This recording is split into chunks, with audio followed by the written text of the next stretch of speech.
ये जो press conference है जी। हमारी जगह है मौजे बनेवाड़ी जी। छत्रपति संभाजी नगर औरंगाबाद 32 सर्वे नंबर /2 क्षेत्र एरिया 8 एकड़ 36 गुंटे है। इसकी हमारे इसके जो कुल में जो हमको मिली जगह हमारे नाना को, उनका नाम अब्दुल्ला खान हयात खान है। वो प्रोटेक्टेड टेनेंट थे और हमारे उसके इंतकाल के बाद, उनके मरने के बाद मेरे 4 मामू और 5 खाला है, 4 खाला है, मेरे वालदा मिला के 5 लोग, इन्हें ऐसे टोटल 9 वारस थे। अब ये 9 वारस जो है सो हमने लीगल फाइट लड़े। पहले फुलमरी तहसीलदार में जो डिसीजन आया वो हमारे फेवर में आया था। उसके बाद अगेंस्ट में जो फिर वापस उन्होंने यहाँ पर डिप्टी कलेक्टर के पास उसके अगेंस्ट में गए, तब भी डिप्टी कलेक्टर ने भी हमारे फेवर में ही फैसला दिए थे। अब जो फाइट चल रही इसके बाद ये हुआ कि जो कुल के जो मालक थे, वारस थे उनके, कमाल खान और उनके जो बच्चे वगैरह है, उनसे हमारे और जो रिश्तेदार हैं उनकी कुछ बातचीत हुई, लेकिन वो हमारे बताए बगैर उन्होंने सब डिसीजन ले लिए। अच्छा। और फिर हमारे अम्मी की यानी हमारे जो वालदा है उनकी साइन, उन्होंने उनको जो पढ़े लिखे नहीं थे उन्होंने, तो गवर्नमेंट के हर डॉक्यूमेंट पे उनका स्टैंप है। अच्छा। यानी अंगूठा है। जी। और उन्होंने इवन आप उनका पैन कार्ड देख लेंगे और जो है सो पासपोर्ट है और वो लीगल जो डॉक्यूमेंट है, कोर्ट के जो फैसला हुआ उनकी फ़ोटो के साथ उनका अंगूठा है। तो वो पढ़े लिखे थे ही नहीं, लेकिन उन्होंने ये अपोजिट पार्टी ने कुछ जालसाजी करके उनके दस्तखत मारे कि ये शहजादी बेगम की दस्तखत है, और वो पढ़ी लिखी थी नहीं। ज़माने अरसे से मालूम है उनकी हर जगह उनका जो अंगूठा है। तो ये जालसाजी कर ये हमारे साथ धोखा हुआ है। तो हम ये चाहते हैं कि भाई ये हुकूमत की तरफ से हमारे लिए कुछ न्याय मिले, कुछ इंसाफ मिले और हमारी जगह हमको मिल जाए। तो ये जगह कितने एकड़ है बोले आपने टोटल ये जगह है 10 एकड़ 14 गुंठे थी।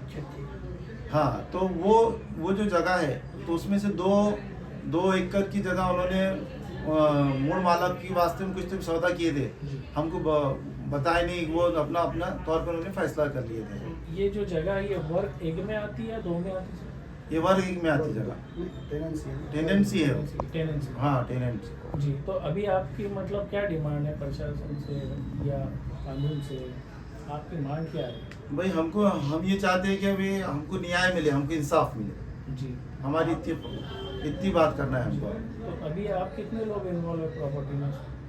प्रॉपर्टी में हम लोग जितने है 9 वारसा है, तो 9 वारसा के सब टोटल 32 लोग हो गए। जी। तो इसमें से मेरे घर के खुद 6 लोग हैं हम। जी। मेरे 5 भाई है और मेरी 1 बहन है।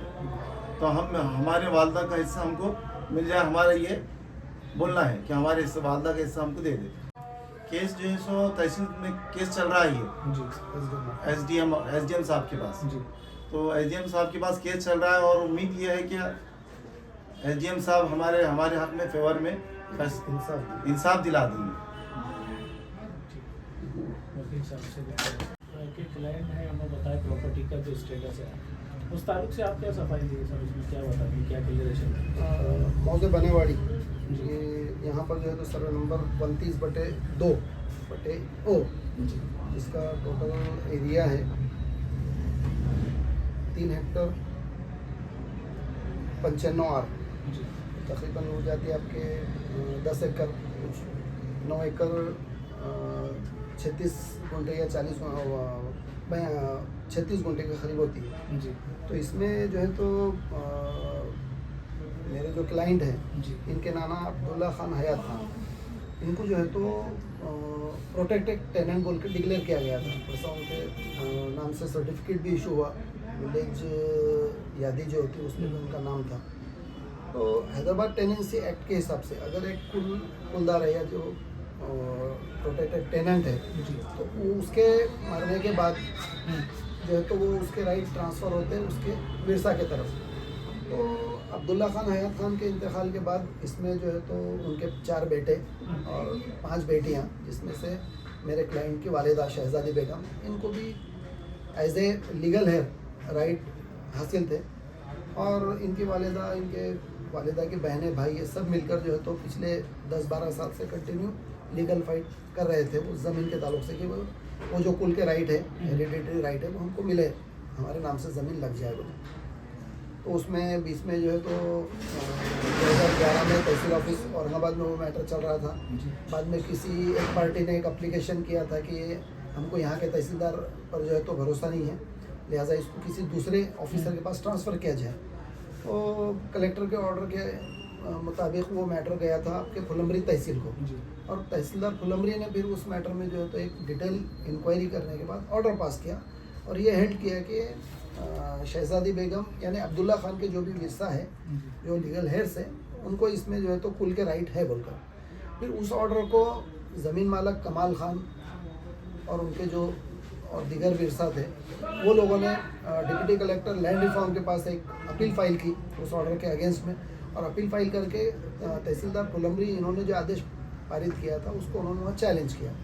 वहाँ वो ऑर्डर जो है तो चैलेंज करने के बाद भी वो अपील खारिज हुई, वो अपील डिसमिस हुई, यानी कि तहसीलदार फुलंबरी ने जो ऑर्डर किया था वो कंफर्म हुआ। फिर उस ऑर्डर को कमाल खान और दिगर जो है उन्होंने MRT महाराष्ट्र रेवेन्यू ट्राइब्यूनल में उसको चैलेंज किया। वहाँ पर फिर कुछ विरसा से उनका कंप्रोमाइज़ हुआ, और कंप्रोमाइज़ होने के बाद उन्होंने MRT में ऐसा बताया कि हम आपस में बैठ के ये मैटर सेटल करना चाहते। तो MRT ने फिर डिले का जो इशू था, डिले का इशू डिसाइड करके डिले कंडोन किया, डिले माफ़ किया, और ये बोला कि भाई तहसीलदार फुलंबरी के पास ही वापस आप जो है तो वहाँ रुजू हो और वहाँ जाके आपका जो भी कंप्रोमाइज़ करना है आप कर लेना। अब ये MRT का जो आदेश था वो स्पेसिफिक तहसीलदार फुलंबरी के नाम से था, तो लीगली वो मैटर चलना चाहिए था तहसीलदार फुलंबरी के पास, लेकिन ये मैटर बाद में वहाँ नहीं चला। अपर तहसीलदार औरंगाबाद इनके पास इस मैटर में वापस हियरिंग चालू हुई, और उनके पास जब हियरिंग चल रही थी उस दरमियान में कमाल खान के जो विरसा है इमरान खान और उनके भाई, तो ये लोगों ने जो है सो एक नोटराइज डॉक्यूमेंट तैयार किया कि अब्दुल्ला खान हयात खान जो कुल धारक थे, उनके विरसा ने उनके जो भी टेनेंसी के राइट है वो हमको सरेंडर किए, हमारे फेवर में सरेंडर किए। ऐसा एक डॉक्यूमेंट फाइल किया, तैयार किया, और वो अपर तहसील ऑफिस औरंगाबाद में वो फाइल किया। वो फाइल करने के बाद अपर तहसीलदार औरंगाबाद इन्होंने 12/1/2022 को ये मैटर में हियरिंग ली। उस हियरिंग में इन्होंने जो है सो जो इमरान खान और उसके भाई ने जो भी रिस्पोंडेंट हाजिर थे या उनके फेवर में थे उनको पेश किया, और जो लोग हाजिर नहीं थे, यानी इवन एक इनके मेरे क्लाइंट की खाला है, तो 2020 में उनका इंतकाल हुआ था, लेकिन उनको भी जो है तो ये प्रोसीडिंग में 2022 में हाजिर बताकर रोज़नामे पे उनके नाम से भी जो है तो झूठी साइन की गई। शहजादी बेगम जो है, जो मेरे क्लाइंट की वालिदा हैं, इनके जितने भी डॉक्यूमेंट आप देखेंगे तो हर डॉक्यूमेंट पे उन्होंने सिर्फ अभी तक उनका थंब इम्प्रेशन दिया हुआ है। वो पढ़ी लिखी नहीं थी, उनको सिग्नेचर आती नहीं थी किसी भी ज़ुबान में। इवन पासपोर्ट भी है उनका, तो पासपोर्ट पर भी उनके जो है तो अंगूठा ही नज़र आएगा आपको। तो उसके बावजूद ये फैक्ट है, ये फैक्ट रहने के बावजूद भी इमरान खान और उसके भाई ने रोज़नामे पे दूसरी औरतों को खड़ा किया, शहजादी बेगम जो मेरे क्लाइंट की वालिदा है इनके नाम से, और दूसरी औरत को खड़ा करके उनके नाम से ये सिग्नेचर यहाँ पे की है, ये उनकी सिग्नेचर बताए। अब ऑन द कंट्रारी अगर उनका पासपोर्ट देखा जाए, पासपोर्ट का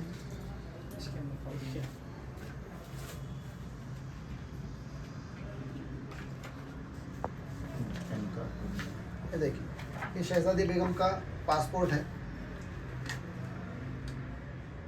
तो इस पे भी आपको उनका जो है तो थंब नज़र आएगा। पैन कार्ड, ये उनका पैन कार्ड है, पैन कार्ड पर भी शहजादी बेगम के नाम के साथ थंब इम्प्रेशन ही नज़र आएगा। इसके बावजूद उन्होंने जो है तो झूठे और फ्रॉड लोगों को खड़ा करके अपर तहसीलदार साहब की दिशाभूल करे, फसवनूक करे, और अपने फेवर में ऑर्डर करवा कर ये लोगों के राइट अपने फेवर में सरेंडर करवा के सर लेते। 2022 की बात बता रहे हैं आप, तो इनको अब तक आने को अब नहीं 2024 कंटिन्यू वो फाइट चालू जी। है। यानी जैसा ही 2022 में 12/1/2022 को ऑर्डर हुआ, तो उस ऑर्डर को चैलेंज करने के लिए MLRC एक्ट के तहत 60 दिन की मुद्दत है। तो विद इन 60 डेज हमने जो है तो अपील फाइल की SDM साहब के पास, और आज भी वो अपील अभी पेंडिंग है। सर ये केस आप कब से देख रहे हैं सर? मैं ये 2022 से देख रहा हूँ। 2022 और ये चल रहा कब से मैटर ये सर? 2011 से, लेकिन ये लोग 2011 से भी मेरे टच में ही थे। बहुत सी दफ़ा जब भी इनको कुछ क़ानूनी मशवरे की ज़रूरत होती तो ये मेरे पास आते थे। टाइम टू टाइम मैंने इनको, इनके दूसरे भी खलियारे भाइयों को जी। हमेशा इस मैटर में गाइड किया था। लेकिन जब ये ऑर्डर हुआ, ये ऑर्डर होने के बाद फिर जब मेरे पास ये लोग आए तो मैंने फिर इसकी अपील फाइल की। वो अपील अभी भी आज भी पेंडिंग है ये फर्स्ट SDM साहब। पिटीशन कब गया है सर इनका? कौन सा? इनका ये लोगों ने 2011 में जो है तो सबसे पहले तहसीलदार औरंगाबाद के पास प्रोसीडिंग फाइल किए थे as per the provision of Hyderabad agricultural land, Hyderabad agricultural tenancy act जी के तहत इन्होंने जो है तो प्रोसीडिंग फाइल की। उस प्रोसीडिंग में इनका क्लेम था कि इनके वाले नाना जो है, नाना अब्दुल्ला खान हयात खान, ये जो है तो प्रोटेक्टेड टेनेंट थे वो ज़मीन पे। तो उनके इंतकाल के बाद इनको वो ज़मीन में जो है तो प्रोटेक्टेड टेनेंट के राइट दिए जाए। जी तो वहाँ से वो प्रोसीडिंग टाइम टू टाइम चलती रही। जी लेकिन ये 2022 में फ्रॉड जी प्ले करके इलीगल तरीके से ऑर्डर करवाया गया, और वो ऑर्डर करवा के इमरान खान और उसके भाई ने जो है तो अपने नाम की एंट्री लगाई 7/12 में, और उसके आधार पे अब वो ज़मीन जो है तो इलीगली ट्रांसफ़र करने की सर कोशिश एक कर बात बताइए, अब फुलंबरी में केस होने के बावजूद फिर औरंगाबाद में वापस आना उसको नहीं चाहिए। हाँ, उसके बारे में क्या कहें, कितना टेक्निकली टेक्निकली यही इशू अपील में हमने यही इशू उठाया जी। है कि अपर तहसीलदार औरंगाबाद इन्होंने जो है तो विदाउट जुरिस्डिक्शन ये ऑर्डर पास किया है। यानी अपील के मेरे जो ग्राउंड्स है, तो मेरा सबसे पहला यही ग्राउंड है कि उनको एक तो जुरिस्डिक्शन नहीं था, फिर भी उन्होंने जो है तो सर ऑर्डर ऐसा पास कर सकते हैं क्या? नहीं पहले कर सकते। फुलंबरी जी, फिर भी हुआ यहाँ पर, फिर भी हुआ MRT कोर्ट ने स्पेसिफिक ऑर्डर किया हुआ है जी। कि फुलंबरी तहसीलदार फुलंबरी इन्होंने ये मैटर जी, डिसाइड करना, जी। तो वो लीगली वहीं जाना चाहिए था। जी। वहीं वो इशू वहीं इस डिसाइड पर- होना चाहिए। मतलब इस पर अगर क्लेम जाता है तो किस किस पर जाता है नॉलेज के हिसाब से? मेन जो आपके इस मैटर के जो रिस्पोंडेंट है इमरान जी। खान वगैरह, ये लोगों ने सब फ्रॉड किया है कुछ। अभी जैसा कि आपने बताया कि जो शहजादी भी है उनके टोटली डॉक्यूमेंट पे थंब है, यस, और अभी जो उनकी डुप्लीकेट सिग्नेचर करके उनको जो भी उनके राइट्स लेना थे उन्होंने ले लिए। जी। तो उनके ऊपर कौन सी तलब लागू होती है सर? IPC 420 तो हुआ है ना, 420 है, 467, 468, 471, ये सब तो यानी ऑफेंस तो हुआ है। जी। यहाँ ये सेक्शंस अट्रैक्ट होते हैं। क्या इस पे- अपील है सर आपकी, क्या कहना चाहिए? मेरा तो इतना ही है प्रशासन से कि भाई मेरे जो क्लाइंट है उन्हें जी। इंसाफ दिया जाए, और जी। जो भी इसमें कल्प्रिट है उन्हें सजा होनी चाहिए। जी, आपका पूरा नाम बोलिए सर। एडवोकेट खासिम नियाजुद्दीन।